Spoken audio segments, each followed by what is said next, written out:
बिस्मिल्लाहिर्रहमानिर्रहीम। अस्सलामु अलैकुम वरहमतुल्लाहि वबरकातुहू।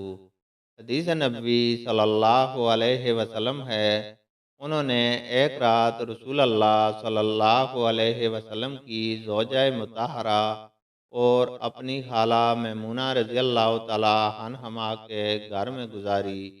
वो फरमाते हैं, मैं तकिया के अर्ज़ यानी गोशा की तरफ लेट गया और रसूल अल्लाह सल्लल्लाहु अलैहि वसल्लम और आपकी एहलिया ने मामूल के मुताबिक तकिया की लंबाई पर सर रख कर आराम फरमाया।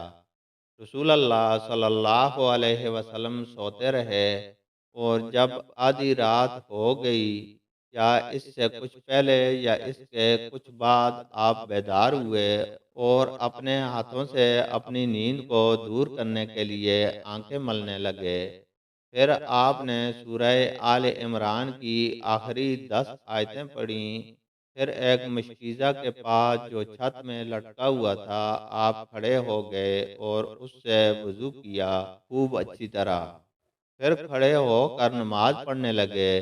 इब्ने अब्बास रज़ी अल्लाह तआला अन्हुमा कहते हैं, मैंने भी खड़े होकर इसी तरह किया जिस तरह आप सल्लल्लाहु अलैहि वसल्लम ने वज़ू किया था। फिर जाकर मैं भी आपके पहलू मुबारक में खड़ा हो गया।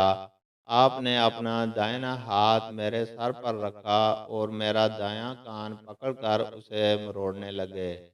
फिर आपने 2 रकातें पढ़ी, उसके बाद फिर 2 रकातें पढ़ी, फिर 2 रकातें पढ़ी, फिर 2 रकातें पढ़ी, फिर 2 रकातें पढ़ी, फिर 2 रकातें पढ़कर उसके बाद आपने वितर पढ़ा और लेट गए।